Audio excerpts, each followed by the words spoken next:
Salute, salute, Knicks Nation. The streets are buzzing. New York Knicks pull out the big win on the road. Let's chop it up. Welcome into the post-game live with CT. The streets are buzzing as the New York Knicks go into Cleveland, pick up their second win of the season. Now 2-2. First leg of a home and home. We're back at MSG tomorrow night with this dub. Now, Donovan Mitchell showed out, but the New York Knicks had a great balanced scoring performance. Julius Randle, Jalen Brunson, 19 apiece. RJ Barrett with 16, quickly with 18 late, filled it up. Isaiah Hartenstein, stand up. He was hustling and muscling all night, 13 points. Isaiah Hartenstein's best game of the season so far. Salute Knicks Nation. It's a good night. Solid start. Again, three-point shooting was good tonight, but we handled the Cleveland Cavaliers' best punch. They were undermanned. No Jarrett Allen, no Darius Garland. Georges Niang gave them a spark, but yeah, Isaac Okoro didn't really give them much, and I wasn't really impressed with Cleveland outside of Donovan Mitchell stand up. Westchester's own New York native Donovan Mitchell definitely wanted to come out and play well tonight, but all this talk about avenging the playoff loss by the CAVS, it's not to be tonight, as RJ Barrett shot the ball from three really well.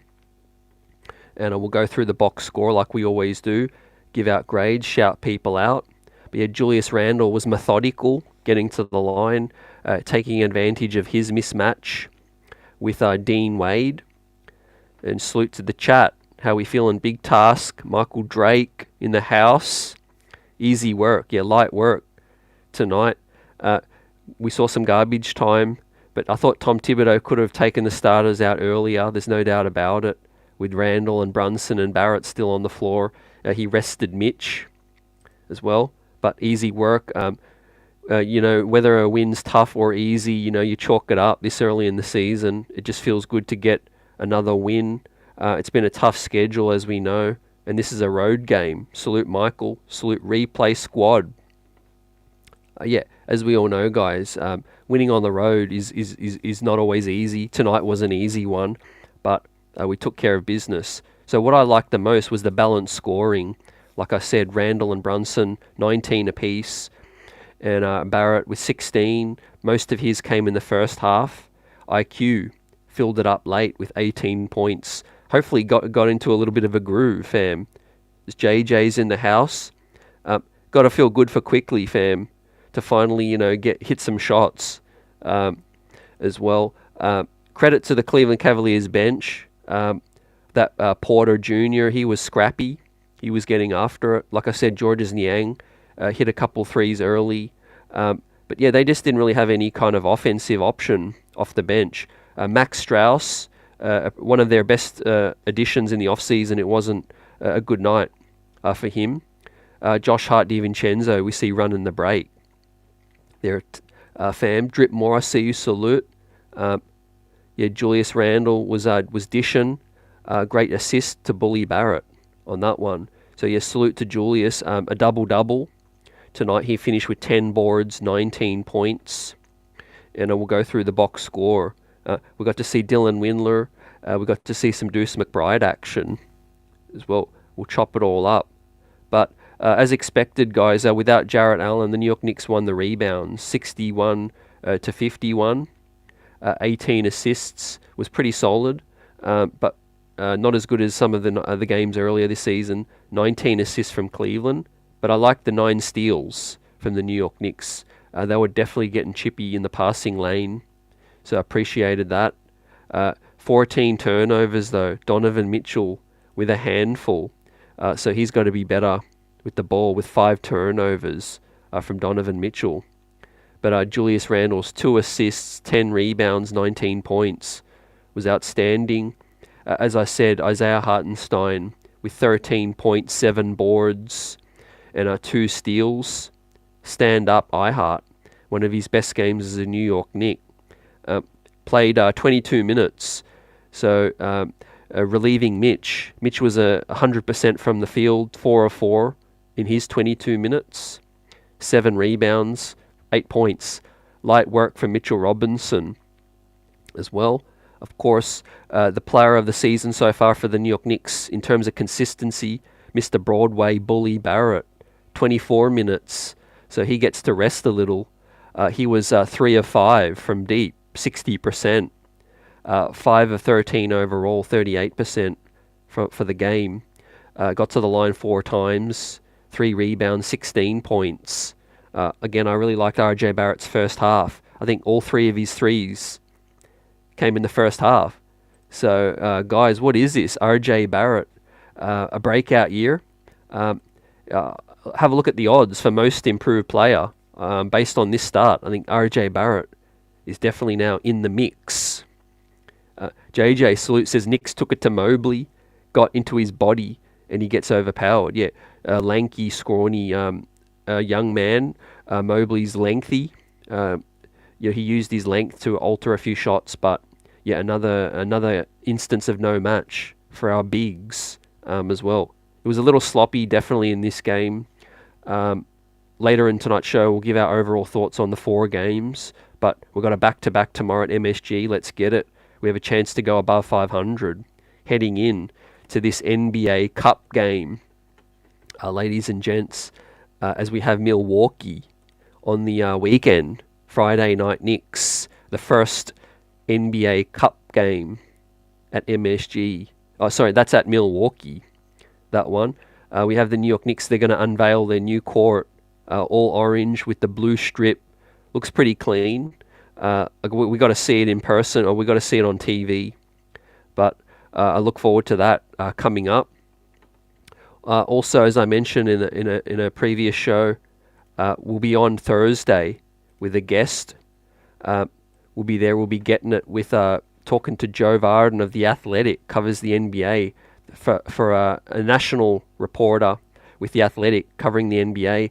Was in the Philippines covering Team USA for FIBA. Covered Jalen Brunson, covered Josh Hart, and he's in the Cleveland market. We'll talk to Joe about the Cleveland situation after tomorrow night's game on Thursday, 5 p.m. So look forward to that conversation. Donovan Mitchell had himself a great game, but yeah, it's a situation where we know what's going to come up in the future in terms of those questions being asked. But right now he's being a solid pro. Do you guys think we can sweep the home and home? That'd be excellent if we're able to do that. The CAVS are banged up. It looks like Jarrett Allen's going to miss tomorrow night. I think that Donovan Mitchell is going to be questionable once again. And of course, Darius Garland, I think, might be out as well. So, excellent chance, right? You got to take these opportunities and just grab them against an undermanned opponent as well. But the chat's buzzing as the New York Knicks get back to winning ways. Salute replay squad, salute chat. The streets are buzzing, smashing that like button. Let's shout some people out. Jerry, salute. How we feeling? Old head. CC, what's up? You feel good vibes. You're shooting the 3 ball well this season. That's been a trend, not just tonight, but the Knicks shot about 38%. We'll pull up the box score in a minute. But I think, the New York Knicks are shooting 38% tonight and 40% in 2 other games, above 40% from deep. So RJ Barrett's been a big catalyst for that. So we'll definitely give his a solid grade. Check second chance points, no match. Mitchell Robinson again helping us dominate. iHart, Julius Randle getting in those rebounds, 20-7. Fast break points was even tonight, 17 apiece. Points in the paint also even tonight. But the shooting was the difference, guys. If you see Cleveland, they're shooting 26%. That was atrocious. The New York Knicks shooting 80% from the line. Stand up. I love that. And of course, the 38% and 44% from the field. But those 14 turnovers, we've got to clean that up. Definitely Jalen Brunson, and we'll talk about it when we get his stats. But he's not looking his usual self in terms of handling the ball. The scoring came along nicely tonight, but a little shaky with the ball. So yeah, Randle top rebounded with 10, Mobley with 12, DiVincenzo 6 assists, so salute to him. The shot's going to come along, but he hit a couple tonight. I thought he was solid. Mobley with 5 assists, and then yeah, Julius Randle with the 19 points, top scoring, together with JB. So yeah, salute. Yeah, in terms of the Knicks' biggest lead, it was 23. So we dominated all night, and fast break points were even, points in the paint even, and yeah, both teams turned the ball over quite a bit tonight. We'll pull up the box score now and give out some grades. How we feeling? Salute. Michael says the Knicks must defend the 3 a lot better. They definitely got good, really good open looks. Great point, Michael. I think the Cavs definitely let it fly. Fortunately, they just didn't have it going. Yeah, appreciate you. Great point. Also, yeah, important for the potential tiebreaker coming up. Of course, yeah, conference teams. Also, you give them an L. Not only did we take the win, but we give Cleveland the L in the standing. So that's big. Big as well early. Yeah, what's up, JB? Trini in the house. Salute. Feeling good, guys. Yeah, you got to scrap these wins out. Yeah, we all know we're not playing our best basketball right now. But yeah, early in the season, you got to grab these, fam. But one of the biggest differences, yeah, is our 3-point shooting now. It's like we got to look at the averages. It's at least 38 to 40%. Tick. RJ Barrett, 3 of 5, 60%. The new RJ Barrett, stand up. Loving it. And also getting to the line, 4 times like he does. He was bullying Okoro early in this game. He helped set the tone. So I really like the way we started this game out, ladies and gentlemen. DiVincenzo hit a 3 also, but no Garland, no Allen. It was 28 to 24 in the first quarter. Solid start. Spider was going off, but Brunson was 4 of 4. Great start to his game. Niang tried his best Nick killer impression, but the Knicks went up 8. Cavs fought back, got the lead, but then Randle helped get to the line and get the lead back at the end of the first. The second quarter was when Isaiah Hartenstein really stepped up big. His hustle was notable, and he gets the game ball for me tonight. But the second quarter was his best effort. We kind of let the Cavs hang around, and Spider was going off. But yeah, Hartenstein's hustle got us multiple second chance points, helped us out. Barrett was finishing in traffic. Like I said, got his corner 3 ball flowing, and he was getting to the line as well. IQ was a little shaky in the second quarter with some bad shot selection. One of those was a really, really deep 3. I think that wasn't a good time. The Cavs got into the bonus early, which wasn't ideal, and the Cavs went on a 10-1 run in the second quarter. But that was when Julius Randle came alive and helped us, and we finished the quarter strong. Barrett with 15, Randle with 12, and Brunson with 11 at the half. We were shooting 8 of 19 at the half, 42% from deep. We saw, what's his name, Tristan Thompson get a technical for hanging on the hoop. We've seen that twice now. The refs are on it, and he wasn't liking it. He wasn't having it, but it was legit. I think Randle definitely got his arm, but he was hanging on that hoop and helped pull himself up. So that helped the Knicks' momentum. The third quarter was just a grind, really. It was back and forth. I love a play Grimes to Mitch, alley-oop lob. That was solid. That was helping Mitch get some easier buckets as well. We really needed that. And the first quarter, the first half was just moving the ball. Jalen Brunson, started 4 of 4, getting to his spots. So that was excellent. As I mentioned, Randle started going at Wade a lot more in the third quarter. Missed a couple free throws, but we really needed Randle, helping us get to the line, open it up. The bench was a little bit quiet, but Cleveland just could not hit a shot in that third. That was a critical time for them. And they just weren't able to prevail and hit any kind of shots and get in any kind of rhythm. Here we're getting out on the break and finishing it in traffic. And then, of course, the fourth quarter, IQ stepped on the gas, finished with 18 points, and he was finishing real strong. So that's good signs for things to come with quickly getting into his groove. Good swing pass there to bully Barrett for the swish. That was in the first half. We see some more highlights from Bully Barrett there, taking contact.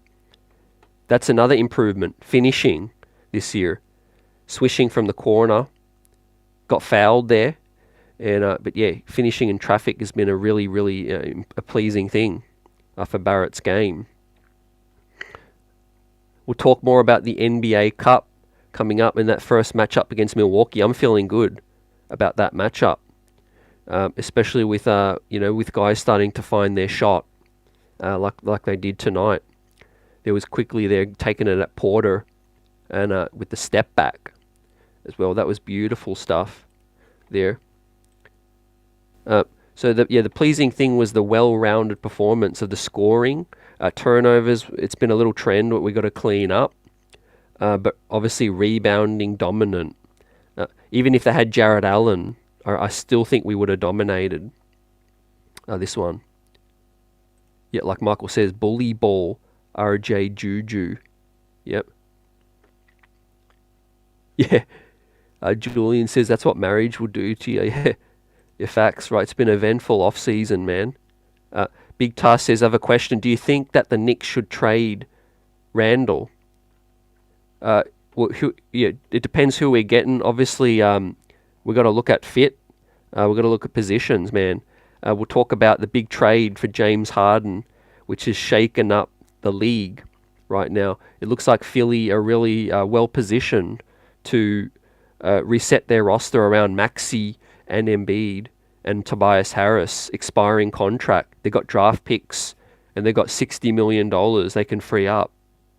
So I think a trade for Joel Embiid's really unlikely at this stage. I think we got to look closer to the Chicago Bulls. Zach LaVine looks like the Bulls look like they're going to struggle this year.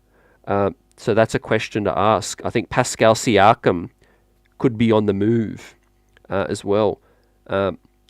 No doubt, we'll talk again like with Joe Varden on Thursday, but the Donovan Mitchell thing, the fit's still questionable. It's like, how are we going to acquire Spider? I would love Spider on this team, but it's going to be about how are we going to acquire him, via trade, or is it going to be he comes in free agency? I won't mind that. But I really don't see the Knicks trading Randle, to be honest, at this point.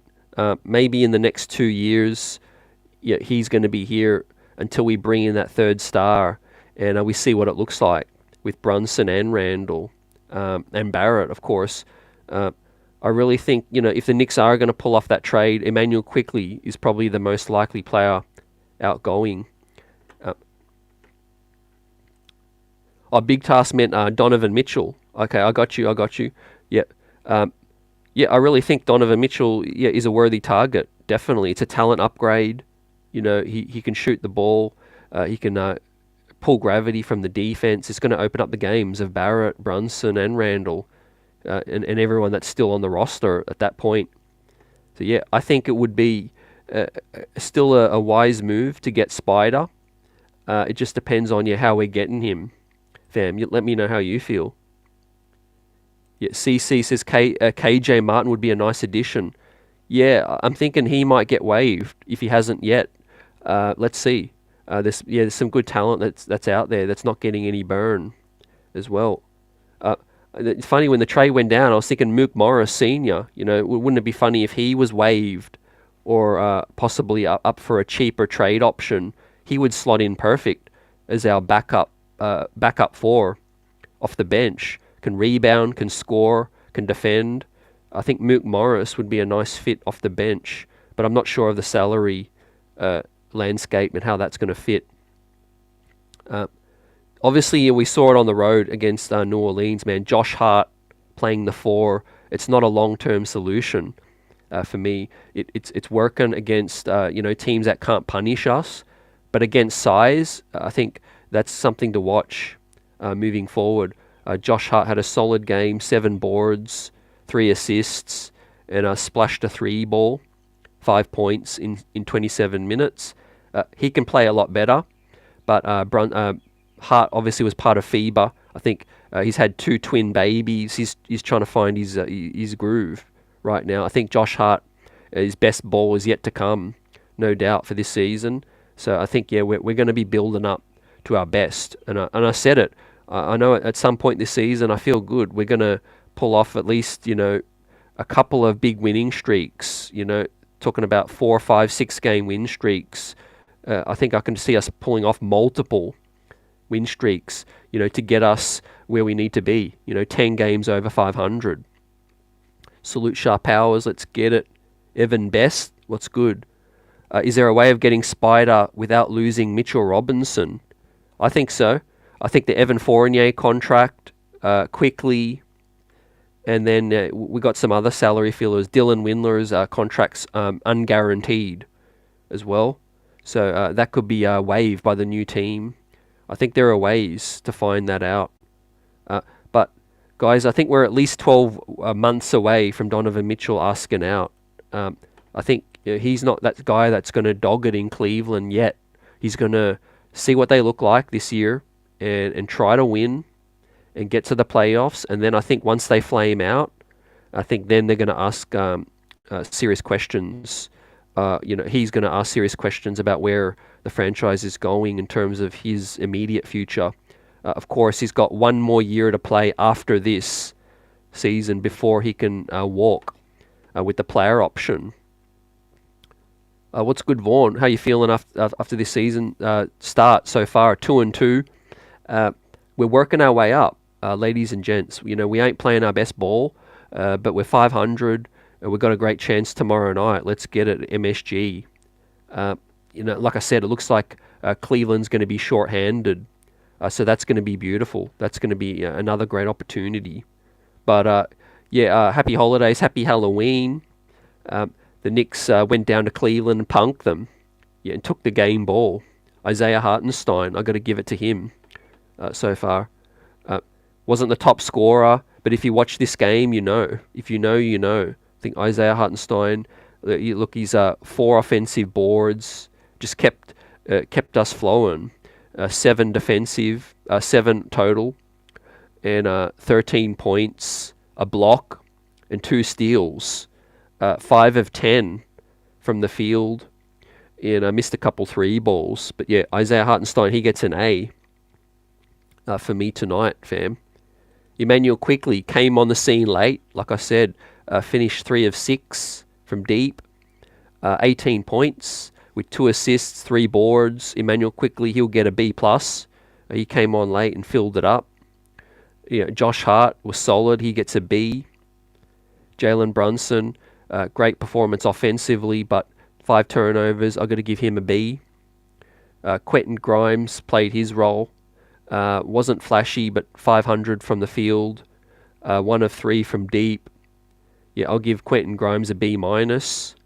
Mitchell Robinson, he gets his B+ for tonight. Solid, 8 points, 7 boards, and 100% from the field. B+ Mitch. Julius Randle was sloppy at times, but went to work, exploited the mismatch against Dean Wade. I don't know why they weren't bringing the double sooner, but Julius Randle was able to operate and devastate, and he gets a B+, as well as RJ Barrett will get a B+ for his performance tonight. So solid overall, really. We didn't really have a down Nick. Obviously, Dante DiVincenzo, he'll get a C+. He was solid, but pretty quiet, just 3 shot attempts. We're waiting for that big breakout, Dante DiVincenzo game. But really, with the ball in Quickly's hands and Josh Hart, He's not getting as many shots, so I think that's going to come at some point. Yeah, NYC, let's sweep this back to back. Let's go, no doubt. No doubt. I think Cleveland's reeling, and they're struggling with depth right now.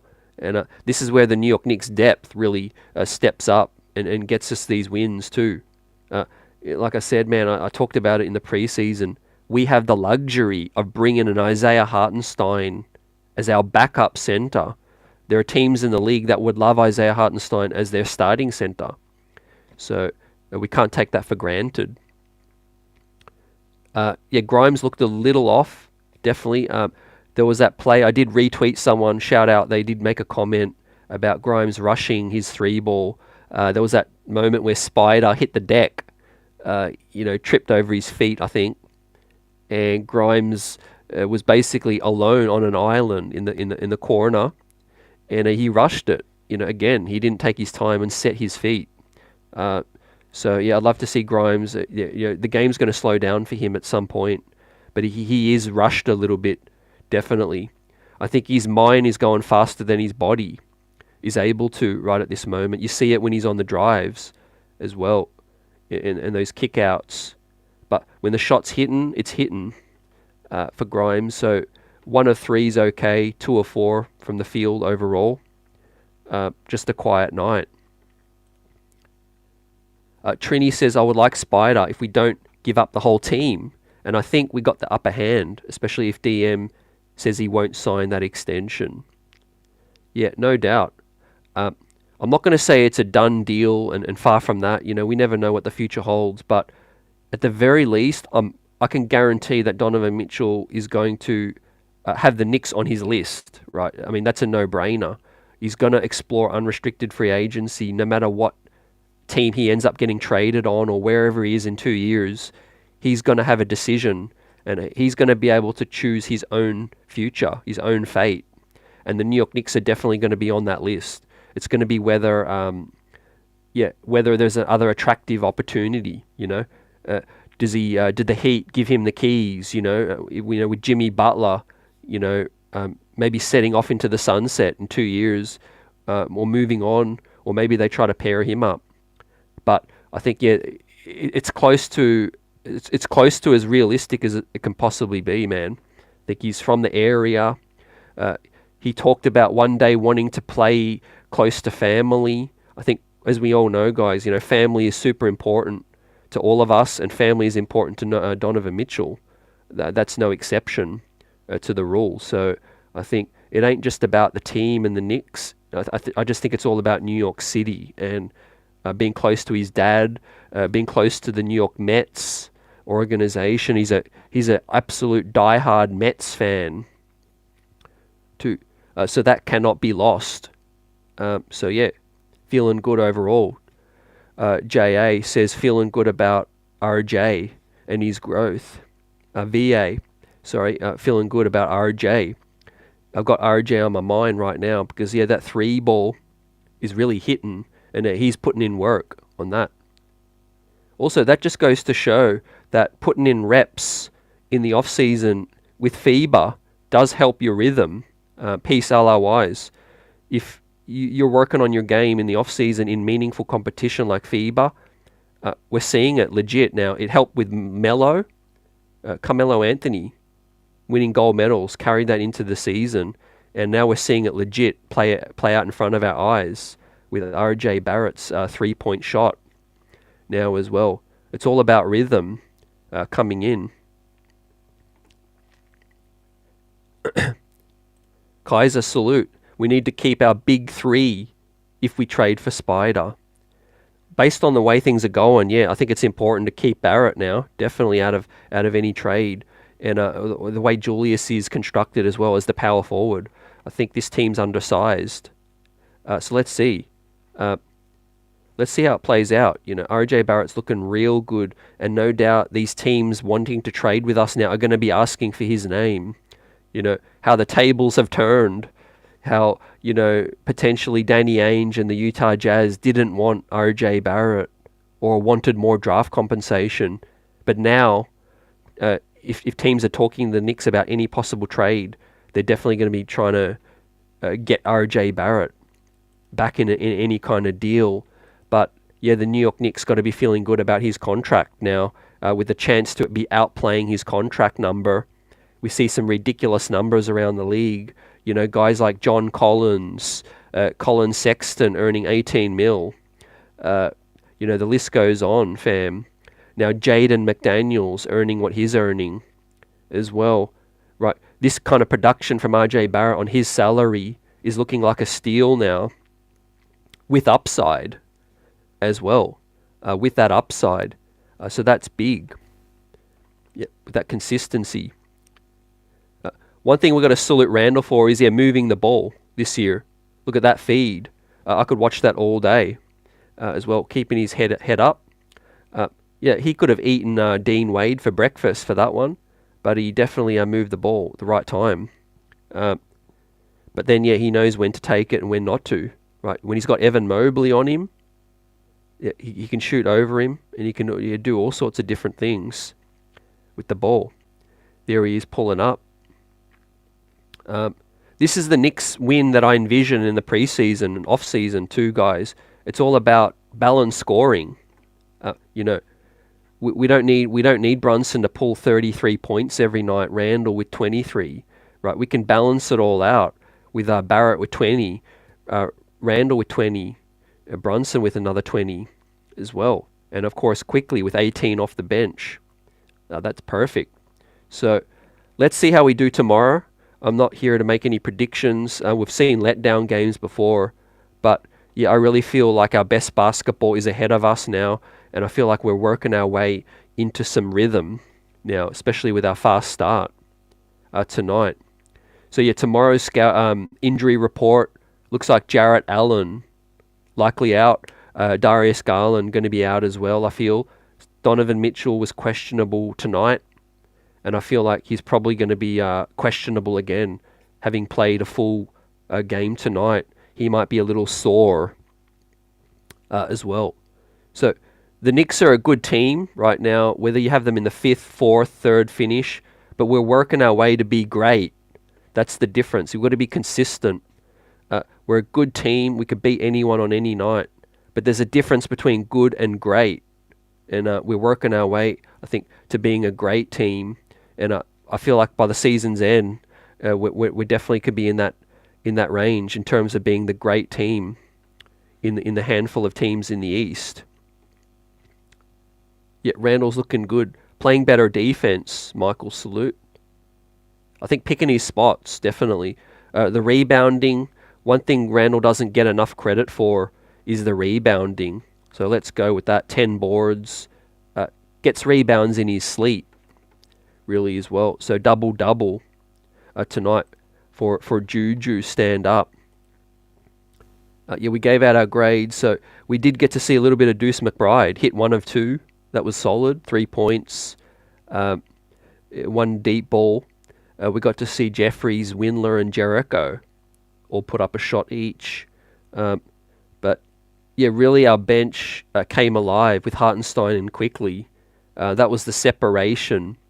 You know, typically against solid teams, the Knicks starting 5 is going to hang with the other team starting 5. And our bench is going to be the thing that pushes ahead and gets us many, many more dubs. So that's going to be a great salute. On a night where we can afford to have a Mitchell Robinson only play 22 minutes. Grimes, our starting 2, only needs to play 21 minutes. This is the kind of minutes distribution that I love from Tom Thibodeau, spreading the minutes around. Josh Hart did get a couple more minutes tonight, 27. But Barrett's only 24 minutes. He could have definitely played 30 tonight, the young bull. But yes, like CC says, one game at a time. The schedule's getting tough, and we're definitely going to face a lot of challenges, especially coming up on Friday night Knicks, on the first game of this NBA Cup pool game. As you see the schedule in November, fam, it's the first away game of our pool games in Milwaukee. We saw Milwaukee get absolutely played off the gym against the Atlanta Hawks, who we beat on their home floor as well. So you never know about this NBA, man. It's absolutely crazy. But then we go back to MSG with the Clippers and the Spurs as well. So not looking too far ahead, but we could really set ourselves up to be in a great position if we can beat Cleveland tonight in Milwaukee, and then we can get on this streak with 3 days rest after the Spurs. Then we have another back-to-back, Charlotte, Boston, ATL, Washington, Charlotte, Minnesota. Very winnable games in this month of November, fam. The Heat, the Phoenix Suns, Charlotte, and Detroit in a big 4-game homestand. So yeah, we got a big road trip and then a big homestand as well for this month. What do you guys think about the court, NBA Cup court? You see MSG on screen. We got the orange all over the court with the blue strip as well. It looks solid. I think we're gonna see it on TV, but I really think it's gonna pop as well. So that's good. With this FIBA situation, with the NBA situation too now, what do you guys think of the James Harden trade? Now, it really did surprise me. I thought it was going to drag on a little more, but now that it's done and dusted, I think both teams got what they wanted. So, patience ended up prevailing, and I think the Sixers have got depth. Batum, Marcus Morris Sr. is good, Robert Covington. They got 2 first-round picks. One of them's unprotected. They got a pick swap, 2 seconds, KJ Martin. I think for a disgruntled James Harden, man, they did solid. So we wait to see what happens, man. Our Atlantic Division rival, Philadelphia, made the big move to send James Harden out west, and I think the pressure is mounting now with the Clippers. Right? It's basically go all in now, and get it done. So I think it's a case of there's no more excuses, right? You got Kawhi Leonard, Paul George. They got to keep Terrence Mann out of the deal. They got Norm Powell off the bench, Bones Highland, Plumlee. I mean, their depth chart's crazy. They still got Russ, and I think this is their best chance, health permitting, with the Clippers. If they can mount a top 4 seed, and get home court, I think it's their best chance. But yeah, the legacy of James Harden's on the line now. Luke C. Salute, Philly made out. Yeah. Making the best out of that situation, I feel. But of course, Clippers got what they wanted as well, because they got to keep Terrence Mann. So that's big time for them. He's a big time young player and a wing off their bench. Norm Powell, super solid. And like I said, Highland as well. I still feel like Clippers are going to come up short. I think size permitting, they got Kawhi playing the 4, Paul George at the 3, Harden at the 2. I don't know how Russ is going to fit into the whole picture. I think they'll definitely deserve my full accolade if they can win it all with that squad. They've got a lot of players that need the ball, and there's only one ball, fam. So I think that's going to be something that they've got to figure out. The pressure on the coach too. But I think there's less pressure now on Philly, because you got Tyrese Maxey, who started the year super well, 30-point ball, excellent fantasy player right now. And I do feel like his usage is just going to go up and up. Joel Embiid. Now, pressure is mounting in terms of this season. How do they look with this new look now, and the draft picks? They're already talking about, trading them for Zach LaVine potentially. So I don't know about that fit with LaVine and Maxey and Embiid. That's not pushing them over the top, I feel. LaVine's excellent offensively, but a issue defensively as well. So we'll wait to see. But yeah, both sides made out solid. We'll yet to really know the winner of the deal overall in terms of this season and seeing how it all plays out. But yeah, the New York Knicks with RJ Barrett playing like he is, with our center rotation, the power of our bench, I think the Knicks are still right there with Philly. It's going to be a really interesting matchup with them. How do you guys feel overall? Old Head says Westbrook, Harden, Kawhi, PG. Wow. It is wow. It's star power, but it's kind of like a couple guys are really regressing. Coming to the end of their prime, and specifically, man, it's going to be all up to PG and Kawhi for me. They're the guys. They're the key guys that arrive there first. They're the ones that are going to take them to the promised land and stay healthy. They've got to show out when it's important. And not use excuses, not rest, load management, all of that. But honestly, for Philly, I won't be surprised if they're a better team as well, because Covington, Batum, Mook Morris, KJ can play as well. Couple draft picks that they can use in the deadline or in the off season, and they can make some moves, man. Tobias Harris is coming off the books. They've got basically all of these pieces coming off the books in terms of Batum, Roko, and Mook as well. So ESPN reporting that Philly can clear up 50 to 60 mil in salary cap space. So that's going to give them a blank canvas around Maxey and Embiid to add whoever they like as well. They're probably going to enter the Donovan Mitchell sweepstakes as well. Yeah, it's a 2K lineup for real, no doubt about it. Only one ball. How are they going to manage that situation, right? Like To Die For says, one ball, Harden and Russ don't mix in the starting lineup, in my humble opinion. The thing is, they got such good depth now where they can rest Kawhi for a couple nights, they can rest PG back-to-backs, and they've still got enough offensive firepower. So that's going to be all about how they manage that rotation. Bones Highland's still solid. Powell and Mann off the bench. I wouldn't be surprised if they're not done wheeling and dealing at the trade deadline too, fam. They could really make a solid upgrade. I don't know if they've got any more draft picks to spare, but it's going to be interesting because offensively we know they can put up buckets. Defensively, how are they going to do? They got Zubac as their big man and a Plumlee. It's not the best rotation, if I had to say so myself. That was the situation. The big trade. I think both teams made out quite solid, and there's no clear winner yet for me. But it's the Clippers' timeline. That's what it's all about. It's get it done right now. Otherwise, their clock's ticking. But as I mentioned, man, the New York Knicks, their best basketball is ahead for us.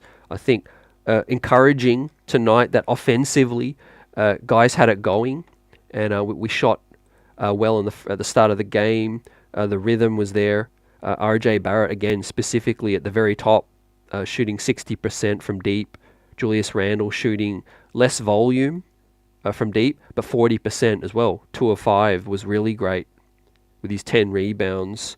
But tonight wasn't much of a challenge, so we got to pump the brakes a little bit. We're not going to get too carried away. But tomorrow night, if we get another good dub, we can start to really look ahead as well against Milwaukee with their big lineup after losing to the Atlanta Hawks. Obviously, Damian Lillard now, Middleton, Giannis. We're going to give it our best shot. Let's go down to Milwaukee and really let them know. Let them know that, hey, we're here. We're around in this Eastern Conference. All right. But there's a chance James Harden's debut with the Clippers is at MSG Monday, November 6th. That's going to be crazy. He calls himself Madison Square Harden with that situation, when he was marketing his sneaker, when he came to the Garden with the Rockets. That was crazy. We know that's going to be a national TV game. If it's not, I've got to check the Chat, help me out. If it's a national TV game, if it's not, it will be. If James Harden's debut is that game, they'll do a switch up. Clippers is bigger than the Knicks, says Gerard. Yep. Evan Fournier, dude is looking like he's lost his best friend. Yeah, I think Tibbs kind of played us a little bit in the preseason. I did think Evan was going to be a chance to get some minutes early, but I think, he's decided now, man, 9-man rotation. Not even Jericho, not even Deuce getting in. So that's going to be something to watch moving ahead. Obviously now we've cleared, after tomorrow night, we'll have got 2 back-to-backs out of the way, which is important later in the season. I know the Knicks are going to get hot, and they're going to win multiple win streaks, but it's good to get these back-to-backs out of the way now. The first one was Atlanta Pels, and back-to-back with Cleveland now. And then the schedule's kind of going to spread out a little bit, finally. Yeah, and give our guys a little bit of a normal schedule, man, a bit of a rest. Like I said, a day off, and then Milwaukee, and then 2 days of rest. Clippers at home, rest day at home, and then San Antonio at home, and then 3-day rest as well. So we're basically, after Milwaukee, we're basically home cooking for an entire week, where the squad can stay at home, and maybe get in a couple practices, and then we start to see us start to gel more. The area we've got to clean up the most, for me, it's glaring, on offense. We still look a little not as cohesive, turning the ball over. Jalen Brunson's the head of the snake with that. Obviously, Julius Randle does get doubled, but I like, for the most part, the way he's moving the ball. But yeah, quickly he's a little erratic as well. So we've got to get these turnovers down. Right, tonight was 14 turnovers. We forced 15 from the Cavs, but again, we've been solid defensively with steals this year. 9 steals tonight. So shout out. Guys were getting in passing lanes. We do have some dogs with Hart, DiVincenzo, Grimes. Grimes with 2 steals, Brunson with 2, Hartenstein with 2, and Randle and Mitch with 1 steal each, Dante with 1 steal. So, yeah, I'm liking that. 9 steals. Let's continue to force more turnovers. That rebounding, we'll see tomorrow again, but we should dominate Cleveland once again. I don't feel any threat. Now you can say, they didn't hit shots tonight, 26 from deep to the Knicks 38. That was the big ball game there. But really, who on their squad's going to step up? Right, we've seen it in the playoffs, man. Isaac Okoro can't hit shots. Max Strauss, I know he was their big upgrade. Strauss didn't play too well tonight. He was the Danny Green, Dylan Windler replacement. So Max Strauss off to a slow start. Georges Niang did a little bit of his impression in the first half, but that wasn't enough, I think. So the Knicks can be better themselves. I've still got notes. The bench is still a little sloppy offensively. Quickly needs to settle it down a little bit. Quickly comes in and tries to score, but it's important that Quickly has a good feel for the game as well, and not let leads diminish, and not turn the ball over too much as well. So shot selection still a little iffy. First half Quickly was poor. Second half was good late. Brunson, little frustrating in the second and third quarter, but thanks to Randle and Barrett, they helped us get to the line, slow it down a little bit, and just grind this one out as well. So, yeah, whether we're playing pretty or not, we got the squad that we can grind wins out, which is interesting. It's going to be maybe a trademark of this team as well still. with guys getting rebounds, second chance points, and all of that. But yeah, we can't turn the ball over 14 times against good teams, as we saw against New Orleans, and losing that one. One thing I'd like to see Tibbs do, though, guys, as well, is share the rotation a little wider. Let Deuce play a little bit on back-to-back. So tomorrow night, let's see how we look. Windler, I like his rebounding, his shooting. Jericho can get minutes if we're getting bullied. And just don't overplay Josh Hart too much. I think Josh Hart's great in the right sample, but we saw him, miss a couple shots, 2 of 6.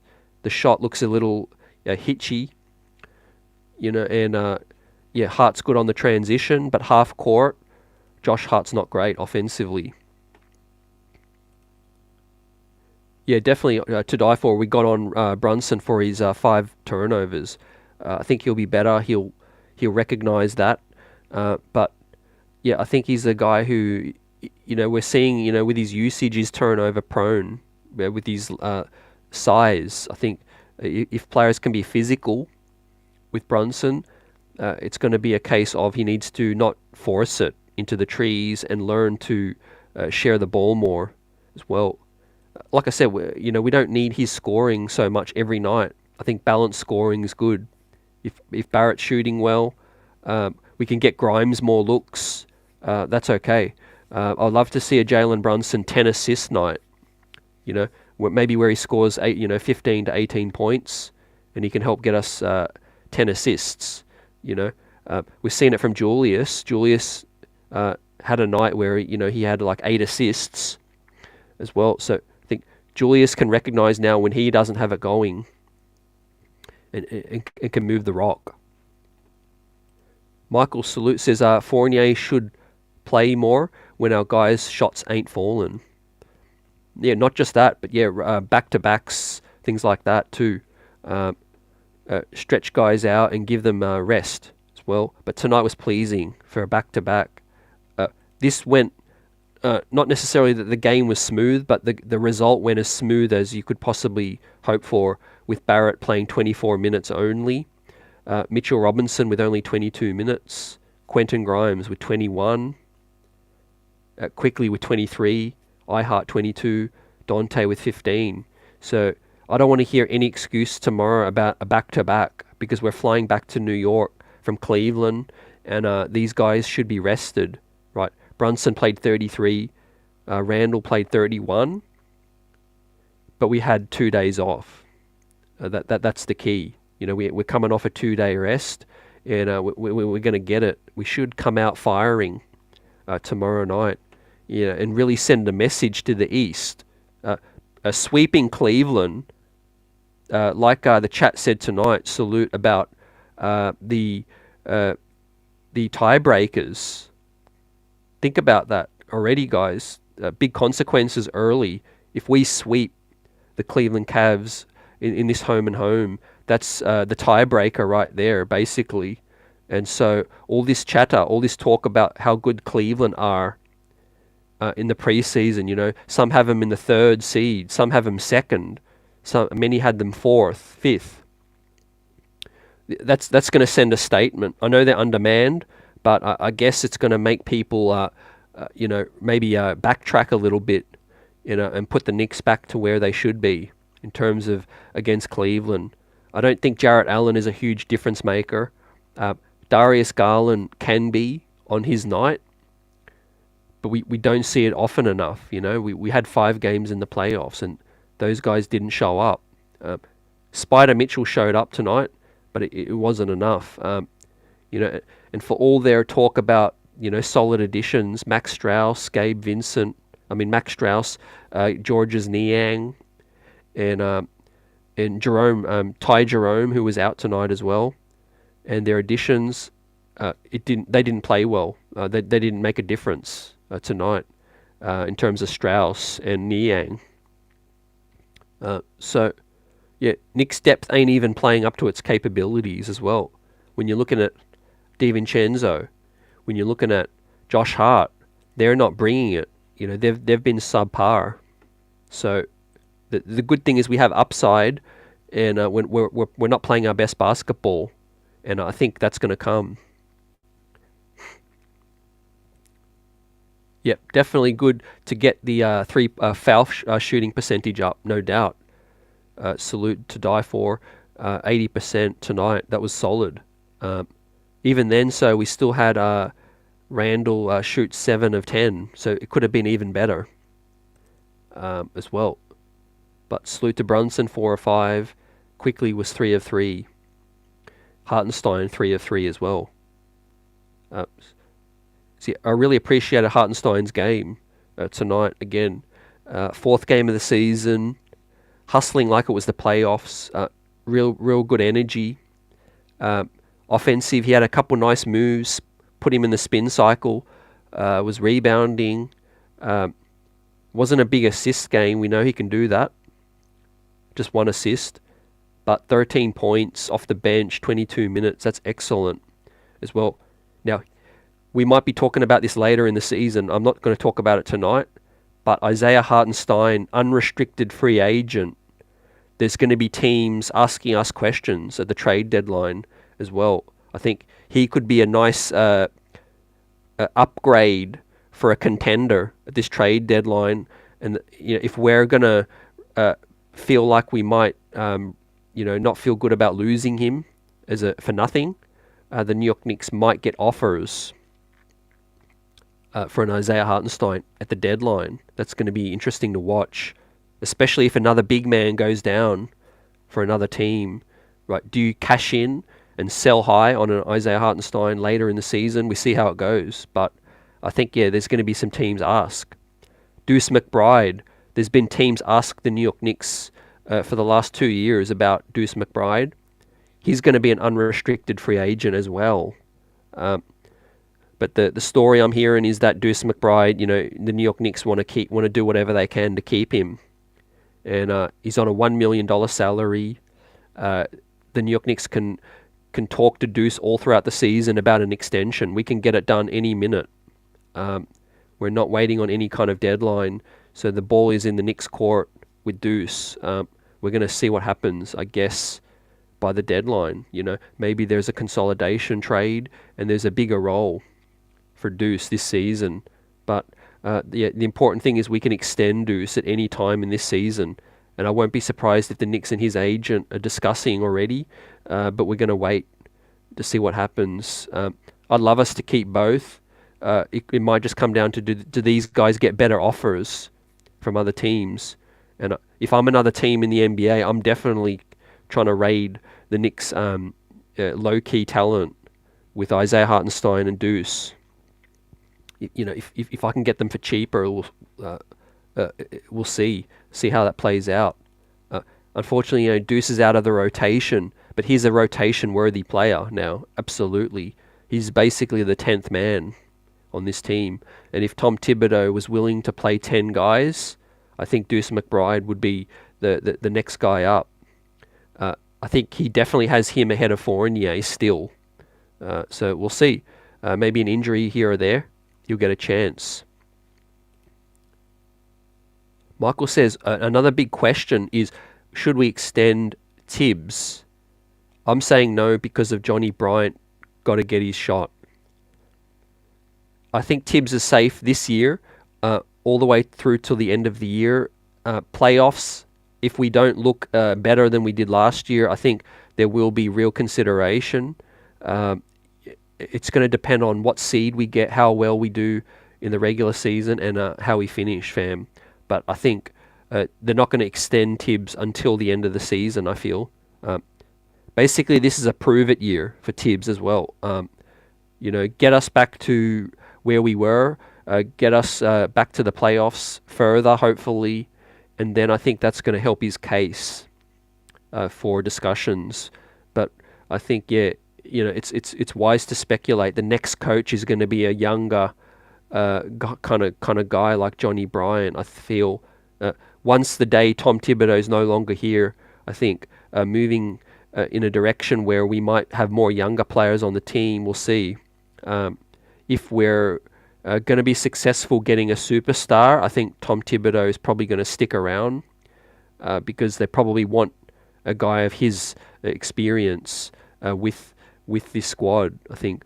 But if we're looking like we're going to cap out and maybe have to scale it back a little, I think then Johnny Bryant might get a chance.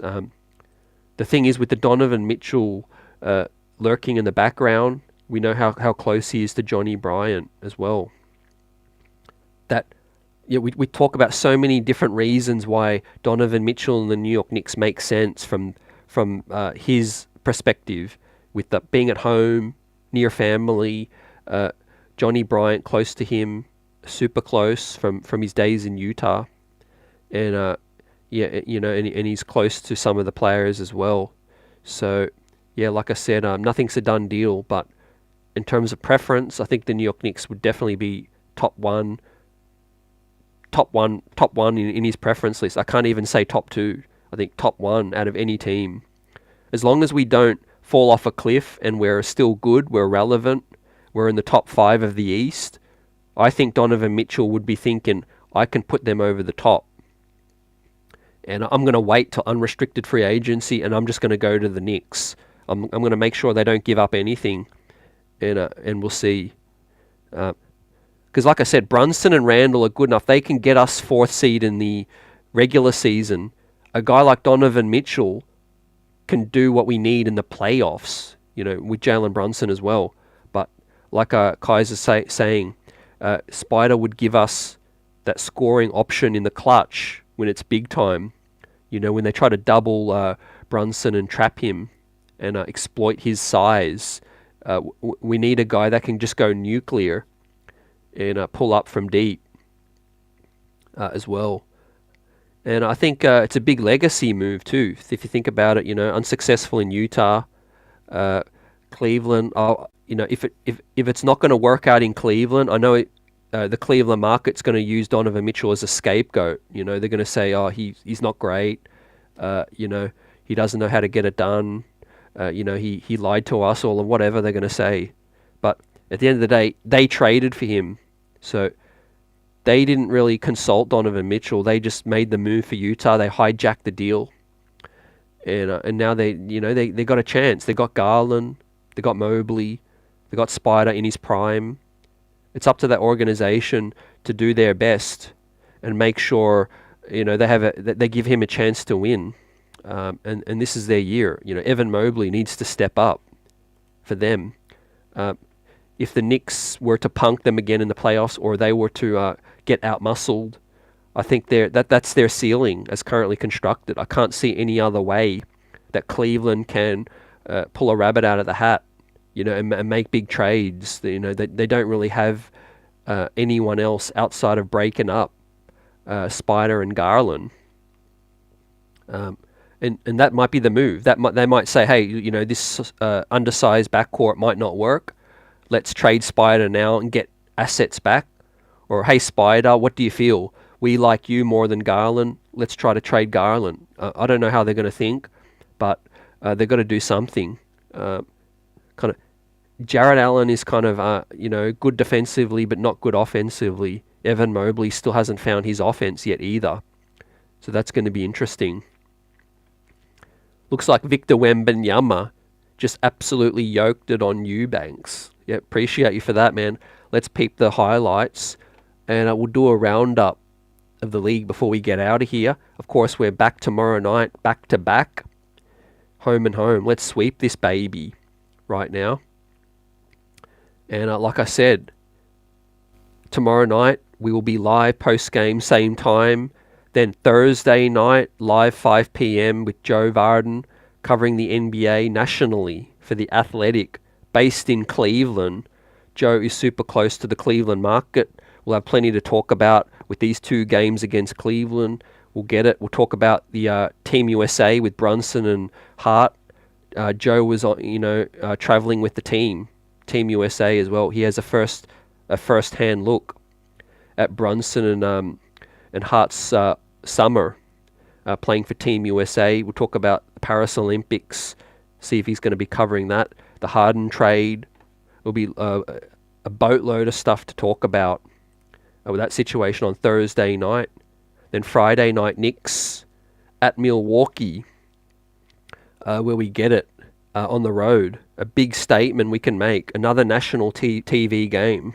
So, yeah, the games are coming thick and fast, ladies and gents. So we have 3 games tonight? Not many. Let's look at the score. So Phoenix are blowing out the Spurs 63-45 at the half, and we have the Clippers and the Magic just start off and end of the third. Clippers are only 13 points, so obviously they're depleted of their depth. You know, Mook Morris, Rocco, Batum, KJ Martin can't play. So Orlando Magic up 17 points to 13, end of the first. So yeah, Orlando's coming. They're a great team to watch this season. It's going to be very, very interesting to see who they're better than. I think I've been pleasantly surprised by Detroit. Initial reactions is, Washington do look like they're one of the worst teams in the East. Charlotte's hard to kind of get a gauge on. I think they're going to sell at the deadline. I think they're going to sell Terry Rozier, probably sell Gordon Hayward, and give the keys to Brandon Miller. Man, he went spaz the other night. So, yeah, the East is stacking up the young talent now with Detroit, Jalen Duren, Cade Cunningham, Orlando as well. I kind of feel like Toronto's going to be middling still. I think they're going to end up trading Siakam, but right now they look kind of solid. Atlanta kind of impressed me. They've bounced back after our loss. Trae Young, DeJounte Murray look like they've figured some things out. They got the Quinn Snyder, the good coach, good at coaching up point guards. So we'll see. But yeah, this season's coming now. It started in a blaze of glory now with 2-2 and a lot happening around the league.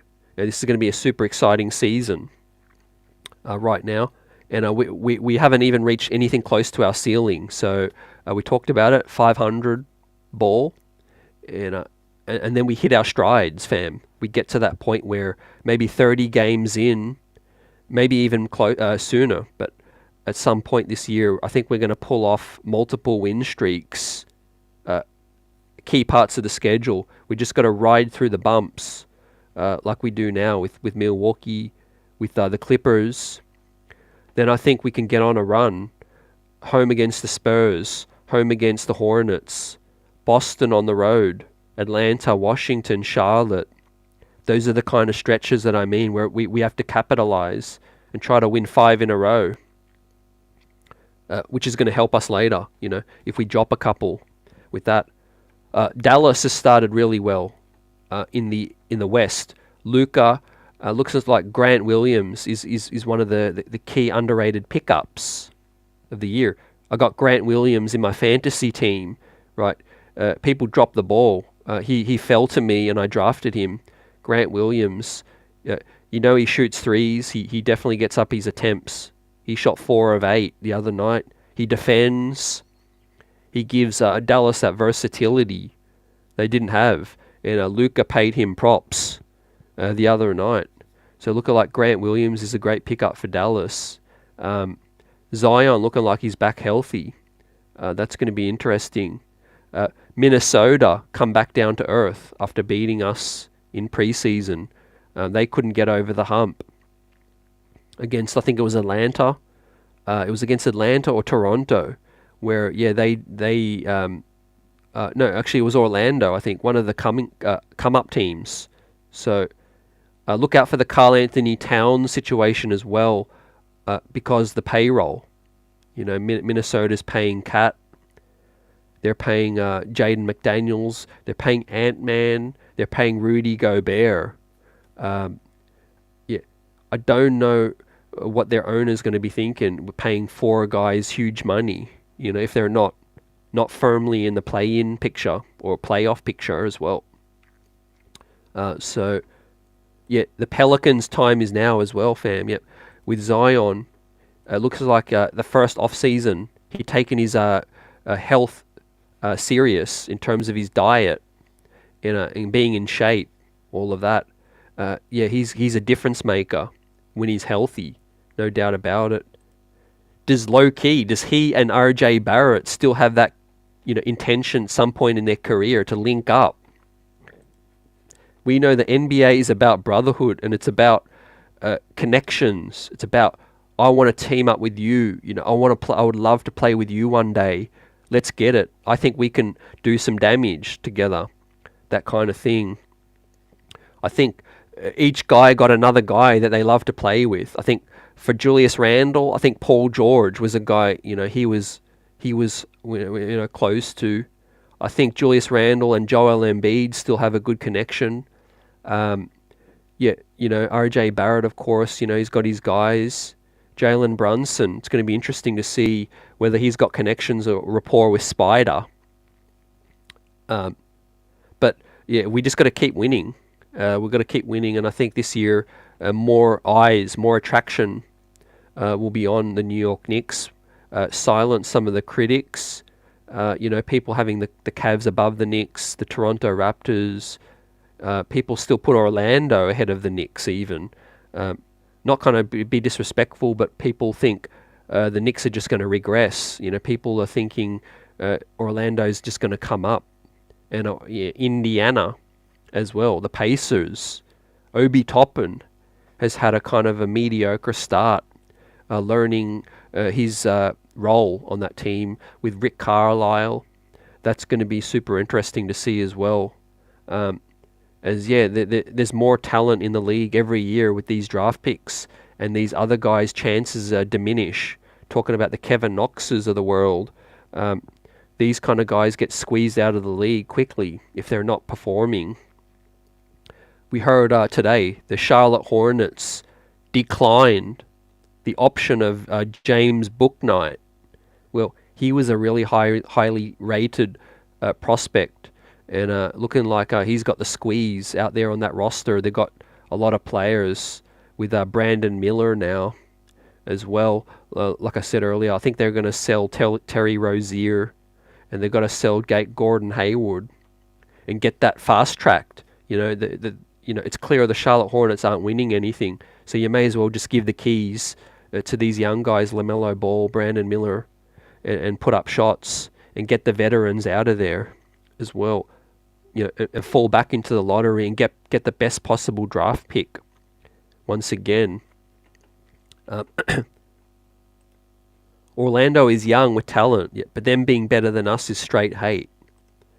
Yeah, it's also more national opinions, I think, when they don't watch every game, no doubt. I think some people just aren't high on Tom Thibodeau as well, or the way we play as well. So it can be a situation where they know, isolation, heavy ball, health permitting, all of those things. But I'm definitely not taking Orlando for granted. They're coming up real quick. And I won't be surprised if they do pass the Raptors this year, the Bulls, Indiana even, Atlanta, definitely past Washington and Charlotte. It's going to be interesting. I think they're definitely a lock for play-in. I really do. I think with health. Yeah, great point too, Michael. We keeping teams under 100, no doubt. Yeah, appreciate that point as well. Defense is going to be key for us, getting stops. But I mentioned the steals, forcing turnovers, 15 tonight, and getting 9 steals was great on their home floor. But Cleveland did not shoot well tonight, so we got a little bit of luck. We kind of caught that break, fam.